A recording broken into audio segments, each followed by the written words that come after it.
This video will contain spoilers. It has been a very fucking long time since my last review. Like, it's the same reason every time. It's always just, I forget. And then I think, oh, I'm close to like finishing something, so I might as well just finish that. And then I can just review all of it in one go. And just being lazy, or I can't do it at that time, stuff like that. So, the following three reviews I'll be doing, the following four reviews I'll be doing is one thing. No, three. Sorry. um, like I'll do the beginning, middle, and end reviews in one go because these were very short. So first off, RoboCop, Rogue City, Unfinished Business. There's not the game doesn't really add anything to Rogue City, which I don't mind. I don't like when people are like, it's not adding anything. There's nothing wrong with that. I prefer when it's that way because, like, Spyro 1, I 100% every time I play it. Spyro 2 and 3, I don't because they've added shit that I can't do. It's not within my ability. But anyway, the only problem is that it's hard to talk about the game because everything that I have to say about it has already been said in the reviews of the original. So all I really can say is it's really enjoyable. I'd recommend it. It's only like £20. It is kind of like Infamous First Light, where it's sort of a DLC, but you download it as a separate game. Anyway, next up, Modern Warfare 6. The hate for the game, I would say, is unwarranted. It's not that bad. To be clear, I think that the shit they did with Modern Warfare 5 has permanently ruined COD. Because, like, you're going to hear me say quite a few good things about Modern Warfare 6, and I wouldn't be saying good things about it if it weren't for the fact that Modern Warfare 5 was so bad. Like, genuinely, if, say, they just didn't make Modern Warfare 5, my review for this would have been much, much more negative. So, I played the zombies when the game first came out, and it is absolute shit. It's just DMZ with zombies. It's not like proper zombies, which not Activision, Infinity Ward have made zombies before. They did it in Infinite Warfare, and they kind of did it in Ghosts, and I really liked Extinction and Infinite Warfare zombies. That being said, I'm not a zombies diehard fan.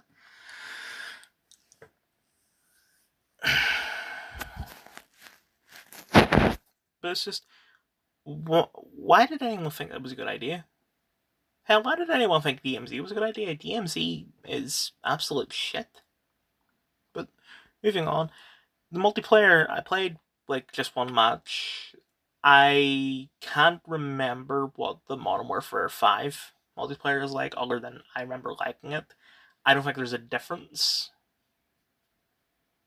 And then the campaign, it's not that good.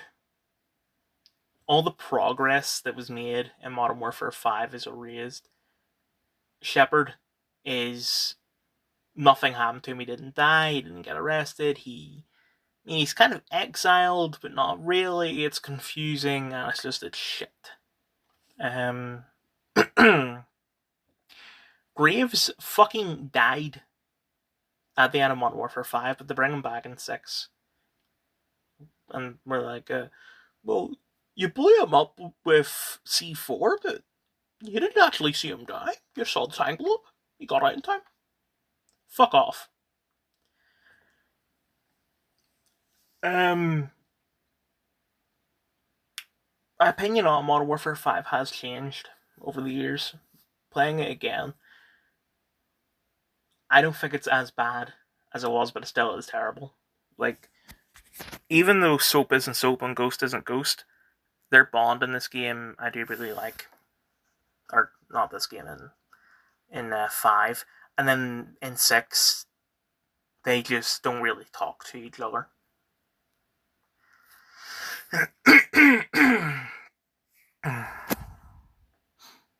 I think killing off Soap was stupid in the game because they already did that in the original Modern Warfare 3.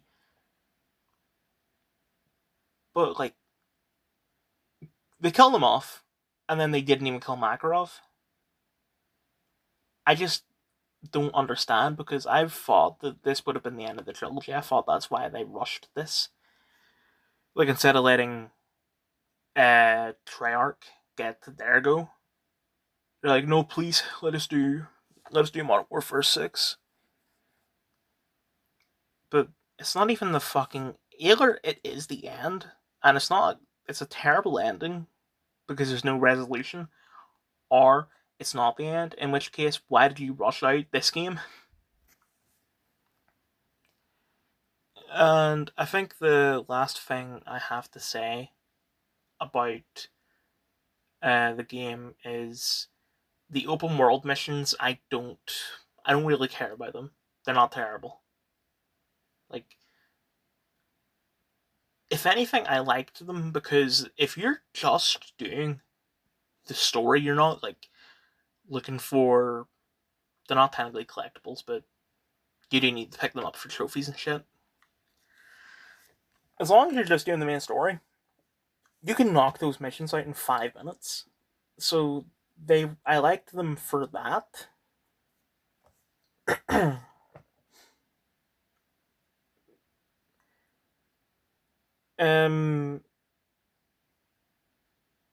Yeah. Moving on.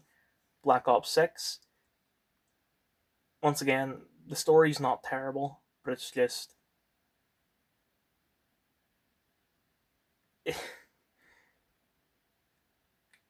because it's so much better than Modern Warfare 5, I can't really say that it's shit, you know? There have been some improvements over Cold War. Like,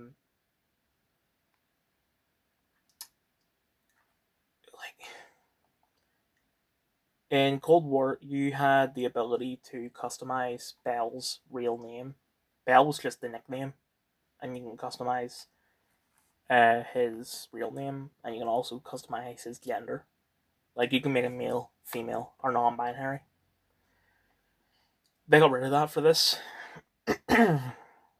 Case, who's the main character of Black Ops 6, has a real name, and he is a guy. Although they just repeated the same shit they did with Bell, where, like, Case was also brainwashed and shit.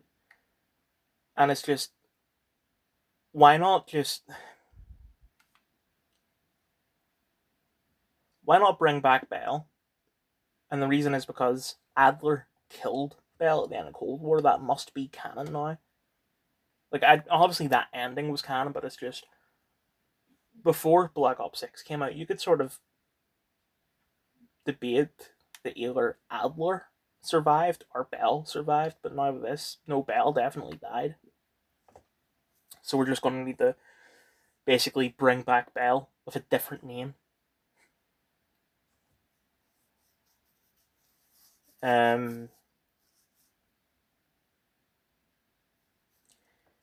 I don't remember Woods getting injured and becoming paralyzed in Cold War. So, what's going on with him in the wheelchair? Once again, it's just them repeating things over and over again. Because the same way that Modern Warfare 5 and Modern Warfare 6 are just repeats of Modern Warfare 2 and 3, Cold War and 6 are just repeats of Black Ops and Black Ops 2.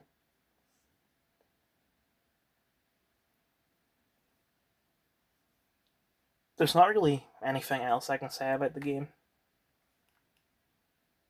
So, moving on. Middle review, DMC.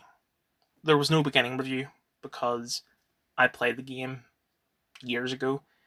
I thought I got quite far into it, but the last thing I remember about my first playthrough of the game is there was a house, like a mansion. It's the second mission. I didn't get far at all. But now I'm halfway through, and I gotta say, I don't like Devil May Cry 1, or 3, or 4. 2 was playable, but it's not really. Like, it's, I think the problem people had with 2 is the fact that there's no story. Just, you do one mission, and then it leads straight into another. There's no sort of cutscene or anything like that. It's just, you kill some enemies, then you kill more enemies over and over until the game ends, whereas 1, 3, 4, 5, and this, they all they all have cutscenes and shit to break it up, and then with those cutscenes you can establish Dante's personality. Because there's no cutscenes in DMC 2, you can't.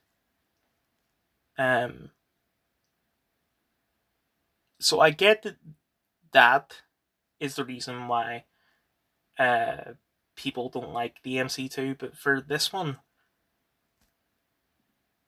I think what they did was bullshit. I don't like the fact that they were like, yeah, this is...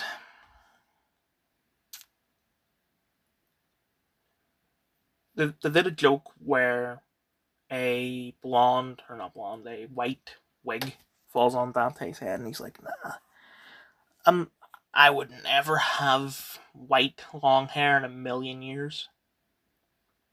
And it's just, if you're gonna do like a reboot / prequel like this, don't fucking do that. That's the last thing you want to do. And speaking of doing things wrong, fucking Alex Garland wrote this. Like, what is he doing? He's not a gamer. Fuck off. I don't hate this game. I think it's decent. I get like the hate that it gets. It's completely different. I don't think what they did was bad, but it's not Devil May Cry. I think that what it is that I don't like old games. Because the first 3 Devil May Cries were PS2 era, and the PS2 era games, every single one of them, I think what it is that older gamers who grew up with PS2 era, PS1 era, SNES era, so on, so on, so on, they played much, much harder games where you had to figure out everything yourself. And I think the only reason why those games didn't hold your hand is because they didn't have the technology at the time to hold your hand. But now they do, so that's what modern games do. And because I grew up in the era of modern games, I can't play older games. And I think I'm not the only one that's like this, but I've had conversations with friends and they all think the same thing. So, I'm just going to say this as a modern gamer. Fuck the old games, including Devil May Cry.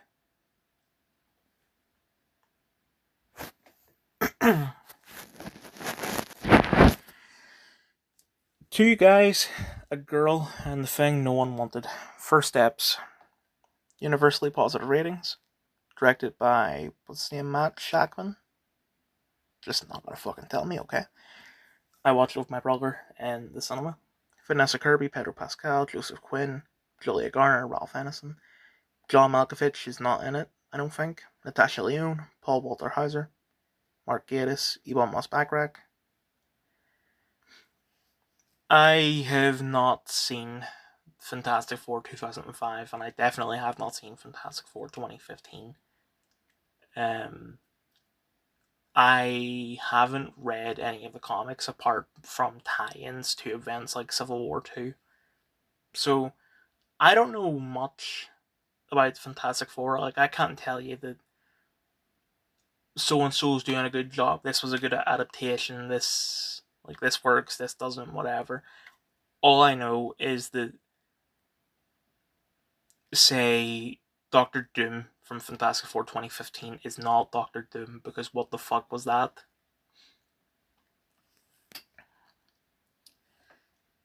So my opinion on this film is that it is really good.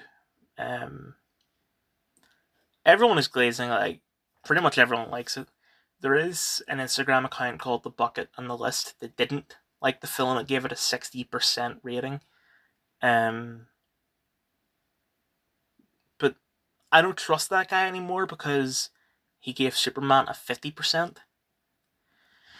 And then Dylan, he said that because the film was directed by a guy that usually directs TV, because it's the same guy that he's directed like a shit ton of episodes of Always Sunny. He directed the episode of The Boys where Translucent dies, bunch of other things. But he hasn't done many movies, if any. At least not big ones that you've heard of. So he said that the film felt like a season of TV. Like, it felt like, say, the first 20 minutes is one episode, the next 20 is another. What the fuck is he yapping about? Like, that's just not a factual statement. That's not even a statement that I can respect as an opinion, because it is just wrong. Like, you've got the start where it's just setting up this version of the characters, and it's not giving you the full story because it's already been told twice, and even though those films aren't as popular as, say, Spider-Man, it still isn't necessary to retell the story the way that they did it. While I feel it was unnecessary to give any sort of backstory to it, what they did was better than retelling it all over again.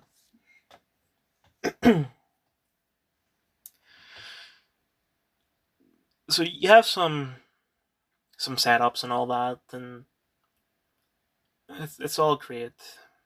The family bonding and all that, and then Silver Surfer comes, and they start doing some sciencey stuff and figuring it out, and they go off and all that, and it's just, yeah, things go.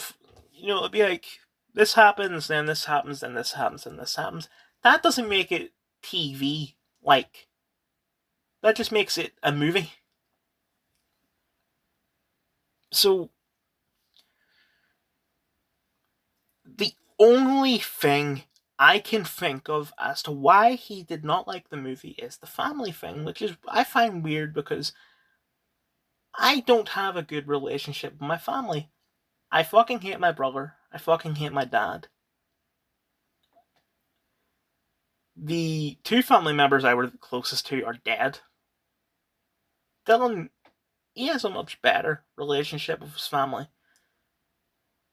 So I would have thought that, if anything, I would have hated the film and he would have loved it, but it's the opposite way around, and I don't get it. Something that I want to note is that he also hates The Incredibles. And because those two are similar, I'm wondering if there's a connection. But I've got actually, I was about to say I've got nothing else to say about the film. I do. When the post credit of Thunderbolts ended, um, him and or his cousin was telling me and Ginger that what they believe, or what they know, because maybe they've looked at leaks or something, is going to happen at the end of Fantastic Four, is they will feel Galactus will eat Earth, and they'll have no choice but to fuck off to 616. But then that doesn't happen, and it sort of tainted my viewing of it. I didn't ruin it because I still did enjoy the film, but it's just, like, I kept on expecting for them to lose. Because you had the scene where, they're pushing Galactus into that portal. I thought, right, he's just he's gonna recover, he's gonna wipe the whole fucking planet. But then they push him in, and then he does actually get back out for a second, and then Silver Surfer has to sacrifice himself, and I thought, right, maybe he's gonna be fine. He's either gonna come back somehow, or he will push past before the portal closes again. But he then doesn't, and then there's the next scene where they're going off to deal with some threat. They don't actually say what the threat is because that's not the point. And they're fidgeting with the baby car seat. And I thought, right, he's gonna come back and he's gonna wipe them, but it still did not happen. It tainted my experience. It did not ruin it. Speaking of the bit where Galactus is being pushed into the portal by Sue, Dylan really hated that because he was saying that he basically he didn't outright say this, but this is what I got from what he said, that it's similar to Ant-Man, because Ant-Man is one of the weakest superheroes when you compare him to people like Thor or Captain America. He fought fucking Kang in Quantum Mania basically on his own, and he won. So what he's saying for Fantastic Four is that how the fuck did Sue beat Galactus? And it's just, the comparison isn't fucking there. It's not the same, Dylan, because like the thing of how the fuck did that man beat Kang, that's valid. That doesn't make sense. This, however, does make sense because they didn't fight. If all four members of the Fantastic Four go up against Galactus, they will lose. Even if Silver Surfer is on their side and is fighting against Galactus, they will all lose. Even, well, if Franklin were grown up and were conscious and all that, they'd have a chance, but he's not, so let's just move past that. The whole fucking point of not only the film, but the entire comic series is to love your family. And what gave Sue the strength to push Galactus into the portal is her love for Franklin. And it works really, really well. Like, this isn't like, oh, she's beating him because she's a woman and she's strong and all that. That's not what this is. This is motherly love. It has been scientifically proven that a mother can be pumped with so much adrenaline that they have the ability to pick up a fucking car like the Incredible Hulk if their child is in danger. Imagine someone with that much adrenaline, that much strength, and they have fucking superpowers. So, with that in mind, could Sue push Galactus into the portal? Yes! 100% yes. It makes sense. It's not bad. It worked out fine. Period. End of discussion. That's it.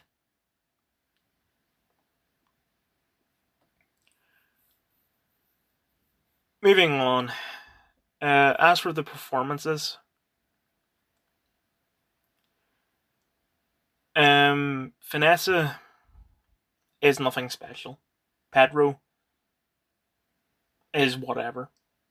Ebon is decent. And Joseph, I thought, was quite good.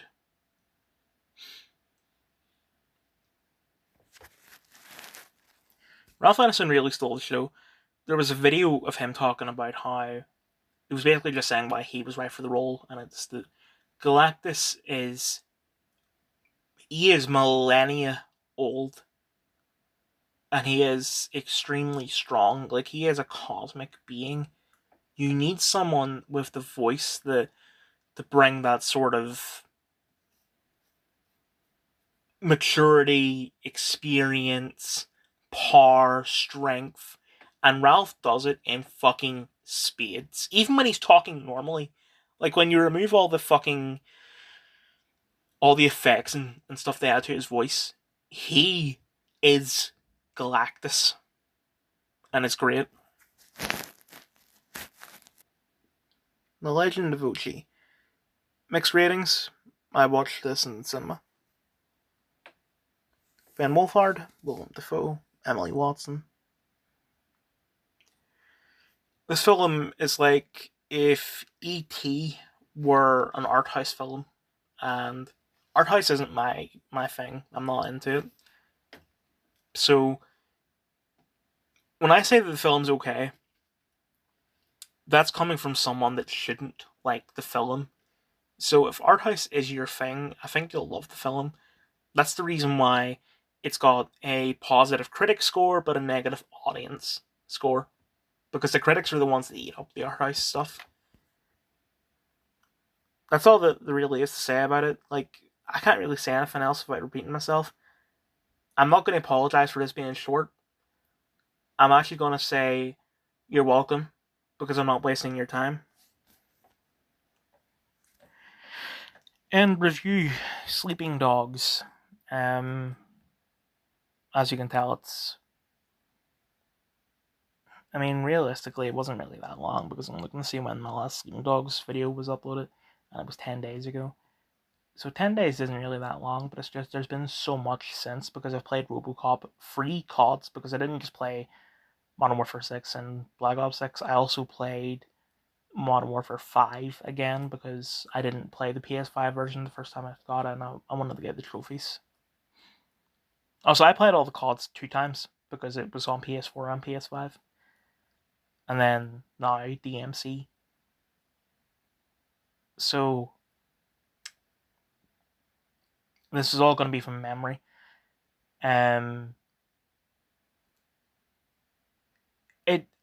It actually does kind of remind me of GTA in the sense that this was made by people who know how to make good stories but don't know how to make good games.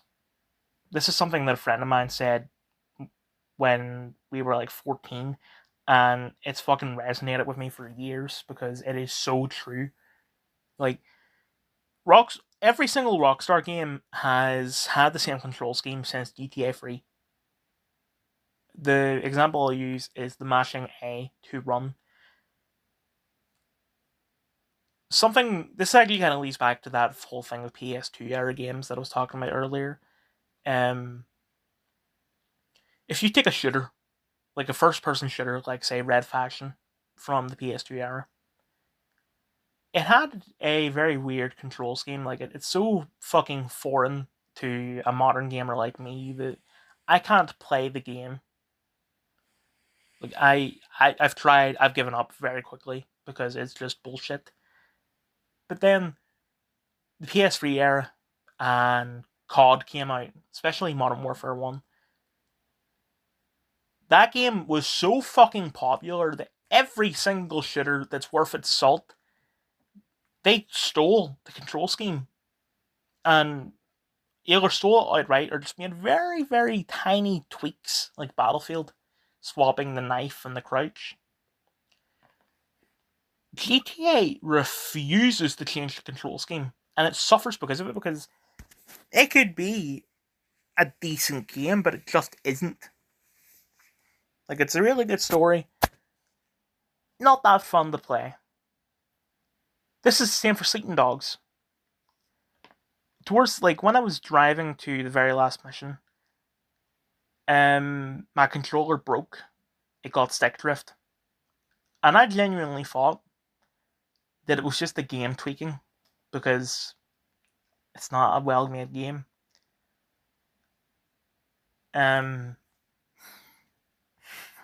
So, pretty good story, although it is kind of cliche, I guess.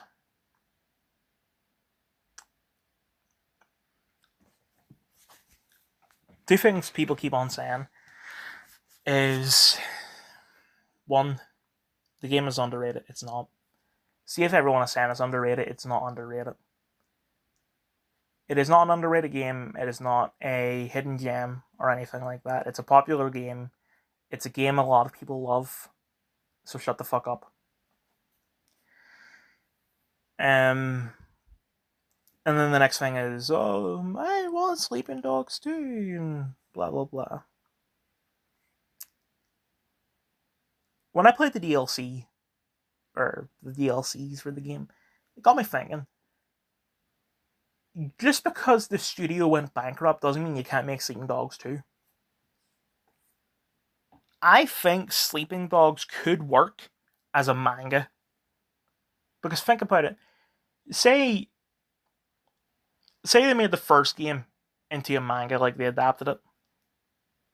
And then they adapted the first DLC, the Nightmare one. And then they adapted the the New Year's DLC. Those could be the arcs of Sleeping Dogs.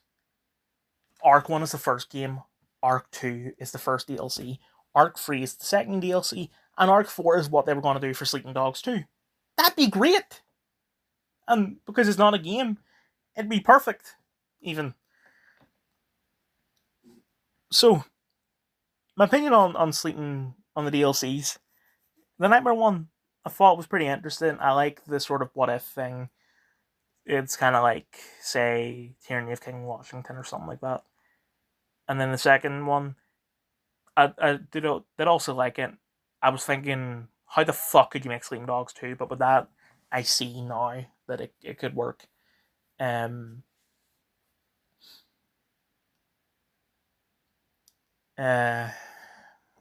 check. Apparently, I've heard that the whole story of the second DLC is just a rip off of a Bruce Lee movie, but I can't confirm that because I haven't seen any of his movies. And the last thing I have to say about the game is, why the fuck did you get, like, I thought because they got Emma Stone to voice Amanda, that Amanda would have played a big part of the story. She appears in the story once. She is just a device that is used to propel the story, to introduce a collectible into the game. That's it. Maybe you can date her. I'm not sure. I didn't fuck with that.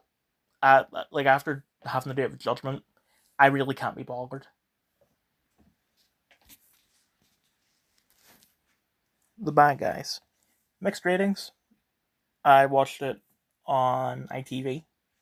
Sam Rockwell, Richard Iwadi, Sassy Beats, Aquafina. Stop casting her. Alex Borstein, Greg Robinson. Lily Singh is not an actress. Stop fucking hiring her. Mark Maher is a cunt.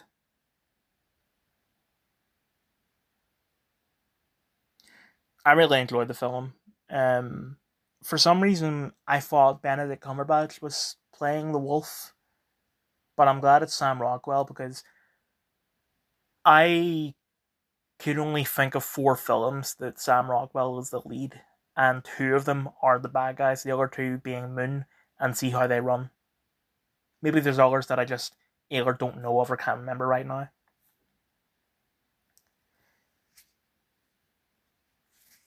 I said in my review for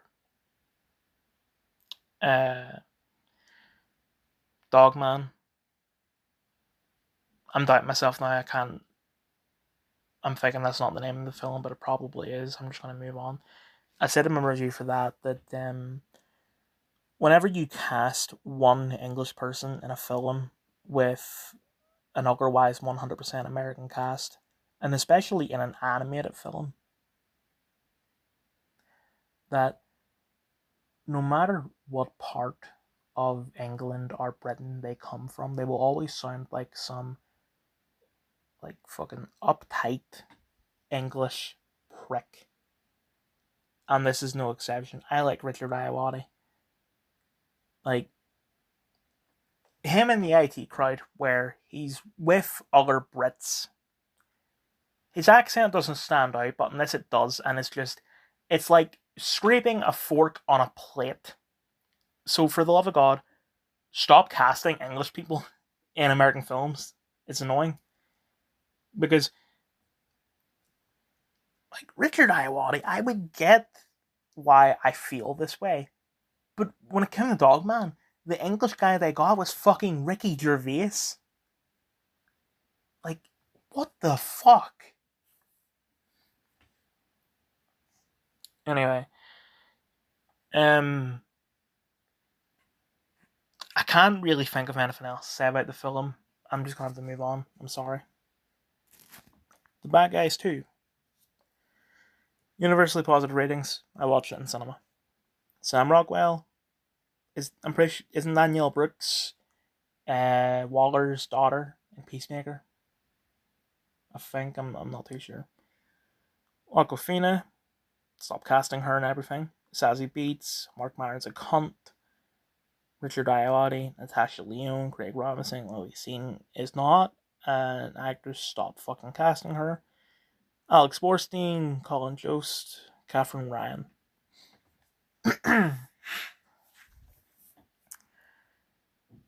I wasn't expecting the animation. The animation in the first film is great. It's like, I don't want to say Puss in Boots level, but it's an upgrade over most of their movies, even ones that came out after, like Kung Fu Panda 4. But when speaking of, just very tiny side run I want to have. Stop talking shit about modern Pixar animation. There's nothing wrong with it. Anyway. So yeah, the animation in the first one's great.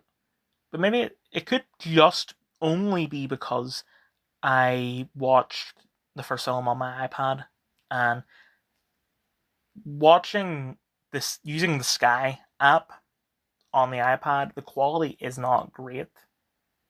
But I can still look at it and tell, the animation's amazing. It's so much better in the second one.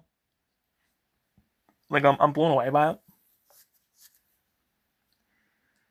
Once again, I don't know what to say.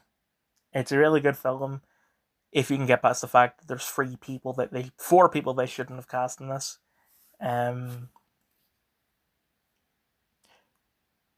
Sorry, I just remembered. They do use toilet humor, like fart jokes and all that. I don't like that. I get it's a kids' film, but these films are written by adults, and it's just, yeah, maybe you're writing it as if you're writing for your kids, and that is based. I get that, but it's just your kid's sense of humor isn't everyone else's sense of humor.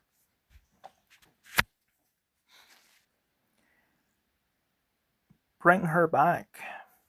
Universally positive ratings. A24 film. Legend of Oshi was also A24. Directed by Danny and Michael Filippo. I'm definitely pronouncing that wrong. Sorry. I watched it in cinema with Ginger and two of Ginger's co-workers. Sally Hawkins. Yeah, I thought that would have been the only one I recognize. I refused to watch Talk to Me when it came out initially because it was directed by two YouTubers, and when I saw they were making this, the trailer looked amazing, and also Sally Hawkins is in it, and I only know her from the Paddington films, but that's enough to get me interested because the mum from Paddington is a villain in a horror film. Sign me right the fuck up. But I didn't want to watch a film directed by two YouTubers, so I looked up their channel, and the last time they uploaded was just before Talk to Me came out, so it was clear that they have retired from YouTube, and that's the way to do it. I don't like there being a mix between YouTube and the real world, like with real celebrities and shit, because there's a massive difference between Jacksepticeye and, say, Tom Cruise. You know, look at celebrities who started their own YouTube channels after they were celebrities, like Jack Black and Will Smith. How long did their channels last? They didn't really. A few months at most, maybe. And then when you get people who they start off as YouTubers and then they try to break out into acting or something like that, but they still try to do YouTube, it just doesn't work out and it's cringe. Lily Singh, for example. But when you take someone like these two, or Zach Hadel and Michael Cusack, they quit YouTube to do something in the real world, and it works really fucking well. Smiling Friends is hilarious. This film is fucking amazing. It's a great film. Cinematography's great. Acting is great. Like, I don't know what else to say, but you get the point. And I don't have anything else to say because I've seen this a while ago.